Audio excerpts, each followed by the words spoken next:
සුබ දවසක්.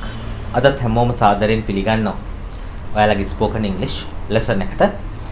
අපි අදත් ඔයගලන්ට ගොඩක් වැදගත් වෙන හොඳ ඉංග්‍රීසි වාක්‍ය කීපයක් කියලා දෙන්න තමයි අදත් අපේ සූදානම. ඉතින් අදත් මම තෝරගෙන තියෙනවා එදිනෙදා භාවිතයට 100%ක්ම භාවිතා කරන්න පුළුවන් හොඳ ප්‍රැක්ටිකල් වාක්‍ය ටිකක් අපි සර්ගෙන් අහලා ඉගෙන ගමු. කොහොමද මේවා නියම ඉංග්‍රීසි වලින් කියන්නේ කියලා. පළවෙනි වාක්‍යය සර්. අපිට ඉස්සෙල්ලාම මෙන්න මෙහෙම මම වාක්‍යයක් තෝරගෙන තියෙනවා සර්. ඔයා මීට කලින් රැකියාව කළේ කොහෙද? එතනම සරල වාක්‍යයක්. දැන් මෙතන මේ රැකියාව කළේ කිව්වට මේක මේ වාක්‍ය ගොඩක් ක්‍රමවලින් හදන්න පුළුවන්. ඔව්. රැකියාවට කියන්නේ ජොබ් නේ. ඉතින් ඒ ජොබ් කියන වචනේ පාවිච්චි කරලා හදන්නත් පුළුවන්. නමුත් දැන් මම හදන්න යන්නේ ජොබ් කියන එහෙම ජොබ් කියන වචනේ නැතුව. මොකද මම බලමුකෝ මේ මීට කලින් මොකක්ද ඒකට දාන්න වචනේ. ඒකත් වචන කීපයක් තියෙනවා. මම කල්පනා කරේ earlier කියන වචනේ දාන්න. early නෙමෙයි earlier. earlier E-A-R-L-I-E-R. before කියලා දාන්නත් පුළුවන්. before කියලා දාන්න පුළුවන්. මම තෝරගත්තේ earlier කියන වචනේ. දැන් මම තෝරගත්තේ අර ජොබ් කියන නැතුව වචන නැතුව employment කියන වචනෙන් හැදලා එන වචනේ. ඔව්. රැකියාව කරනකොට employed කියලා කියන්න පුළුවන්. employed E-M-P-L-O-Y-E-D. ඒ කියන්නේ ඒකෙන් අදහසත් රැකියාව කළේ. ඒක දානකොට මෙහෙමයි වාක්‍යය එන්නේ. Where were you employed earlier? Where were you employed earlier? ඒ ක්‍රමයට did නෙමෙයි එන්නේ were. එතකොට where did you do job කියලා අහන්න පුළුවන්. එතකොට ඒක ඇත්තට ලස්සන නෑ. එතකොට එන්නේ were නෙමෙයි did. ඒක ඇත්තට ලස්සන ක්‍රමයක් නෙමෙයි. මේ employed කියන වචනේ ලස්සන ක්‍රමයක්. employed කියන්නේ රැකියාව කළේ. ඒ අදහසමයි එන්නේ. එතකොට මේ ක්‍රමයට අහන්නේ මෙහෙමයි where were you employed before? Where were you employed before? Before හරි earlier හරි. එතකොට මෙහෙමයි අහන්නේ where මේක එයාදී බලනවා. දැන් මේක හුඟක් වෙලාවට මේ ඉන්ටර්විව් එකකදී වාගේ අහන ප්‍රශ්නයක් වෙන්න පුළුවන්. එහෙම නැත්නම් නිකන් ඔෆිස් එකේ කතාවදී අහන්න පුළුවන්. ඒතකොට එයා දිහා බලලා අහන්නෝනේ මෙහෙම අහන්නේ where were you employed before? No, where were you employed earlier? එහෙම අහන්නේ. හරි. මම දෙවෙනියට තෝරගෙන තියෙනවා එයාට රස්සාවක් නැහැ. එයා මුකුත් කරන්නේ නැතුව ගෙදර ඉන්නවස. වාක්‍ය දෙකක්. ඔව්. ඒක රස්සාවක් නැහැ කියලා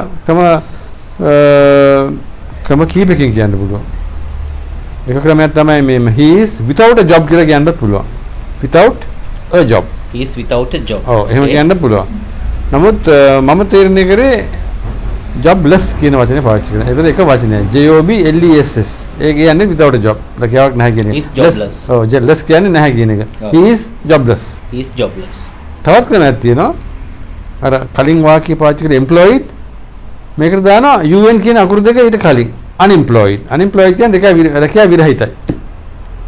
he is unemployed. නැත්නම් he is jobless.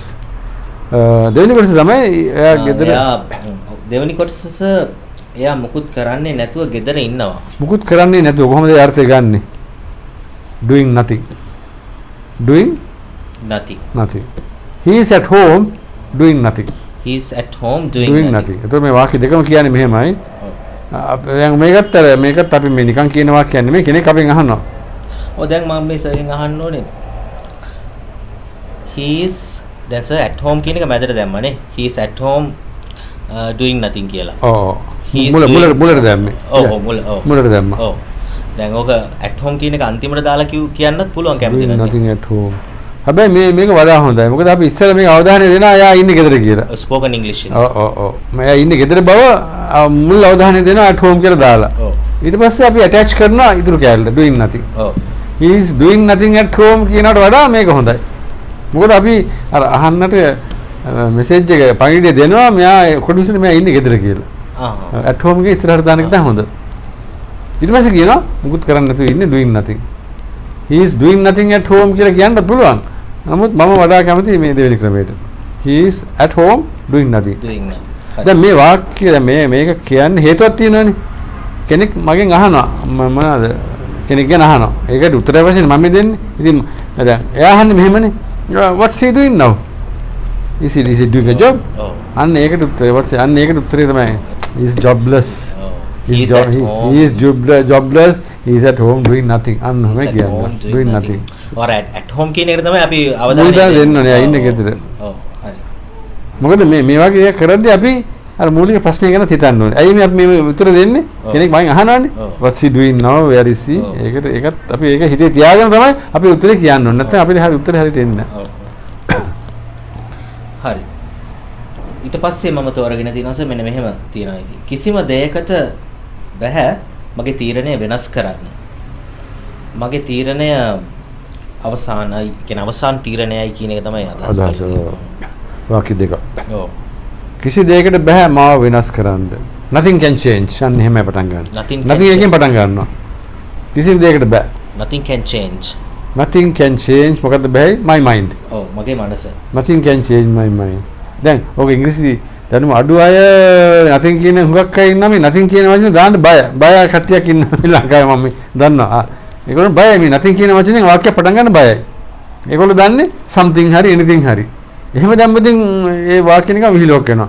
anything cannot change my mind. ඒක මහා ඒක හරි සෞත්වීය වාක්‍යය.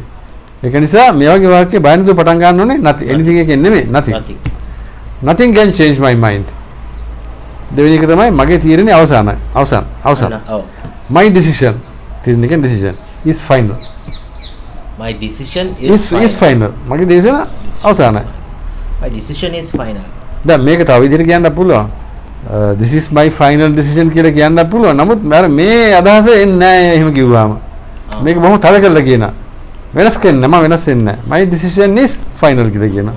දැන් this is my final decision කියනකොට අර මේ තරම් බලයක් නැහැ ඒ වචන වලට. මේකේ බොහොම තද බලයක් තියෙනවා. මම වෙනස් වෙන්නේ මම වෙනස් කරන්නත් බෑ. මේ තමයි මගේ අවසානම තීරණය. මේ දෙකම එකට කියනකොට බොහොම තදින් කියන්න ඕනේ. මේ කියන්නේ සැලෙන්නේ නැතුව. මෙහෙම කියන්න ඕනේ.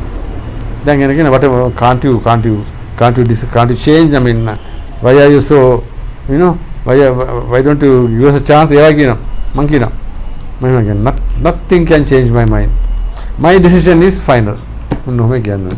තදින් අවධානය අරගෙන කියන්න ඕනේ. ඊළඟ වාක්‍යෙස.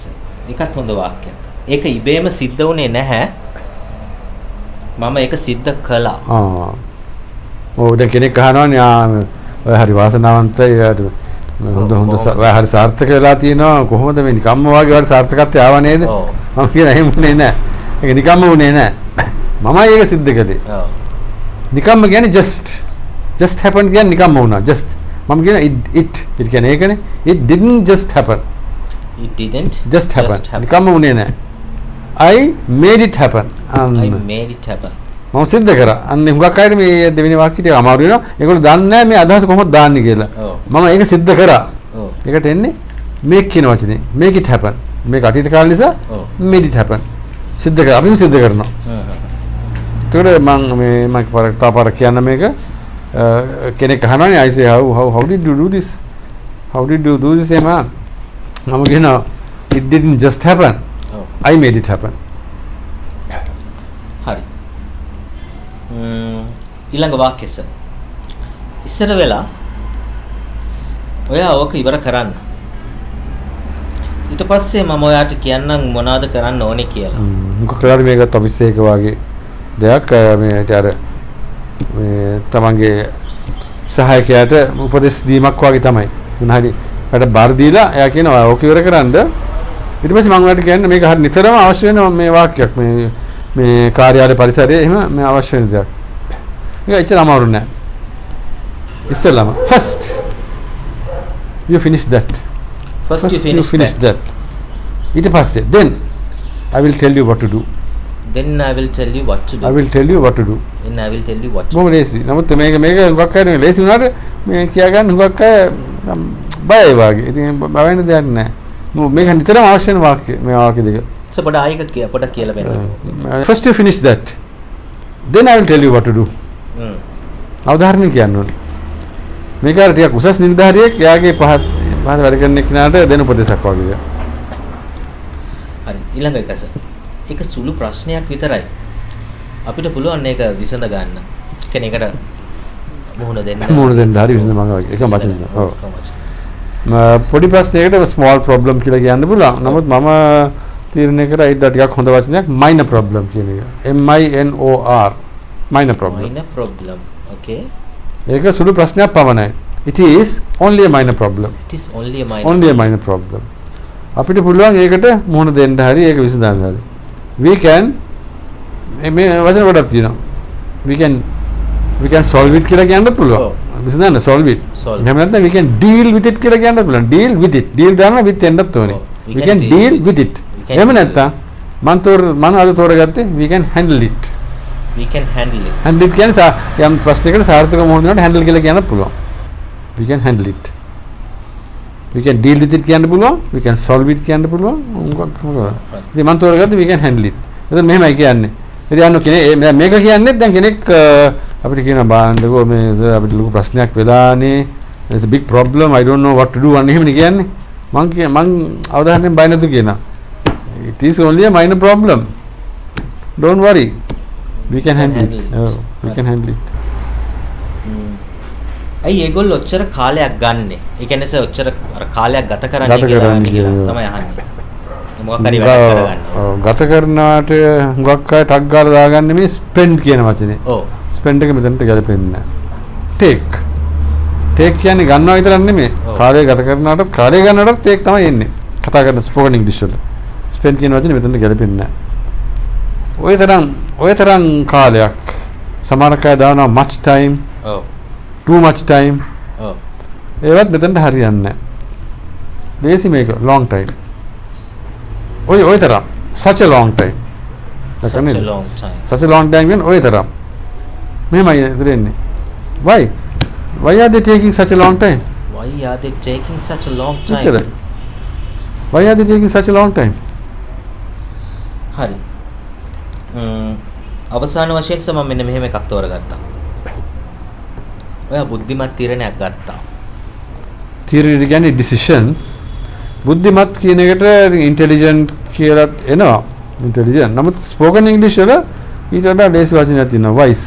WISE. wise decision. You made a wise decision. හැබැයි took කියලා දාන්නත් පුළුවන්. You took a wise decision කියලා කියන්නත් පුළුවන්. ඔව්. මම තෝරගත්තේ you made. ඒ කියන්නේ මේක එකේ අතීත කාලේ. You made a wise decision.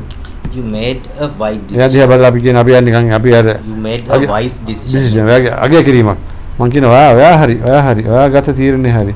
You made a wise decision. You made a wise decision. කියලා එයාට අපි congratulate කරනවා. හරි. මම හිතන්නේ අද ඔයාලගේ දිනදා භාවිතයට අවශ්‍ය කරන හොඳ ඉංග්‍රීසි වාක්‍ය 12කට ආසන්න ප්‍රමාණයක් ඉගෙන ගත්ත නේද?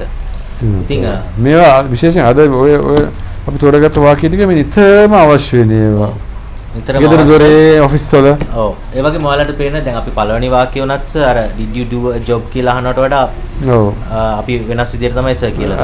ඔව්. ඒ නිසා ඔයාලට පුළුවන් සර්ගේ ස්ටයිල් එක ෆලෝ කරන්න.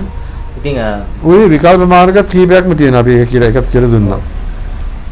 ඉතින් මේ වගේම හොඳ වීඩියෝ එකක් එක්ක අපි නැවතත් හමු වෙමු. හැමෝටම සුබ දවසක්.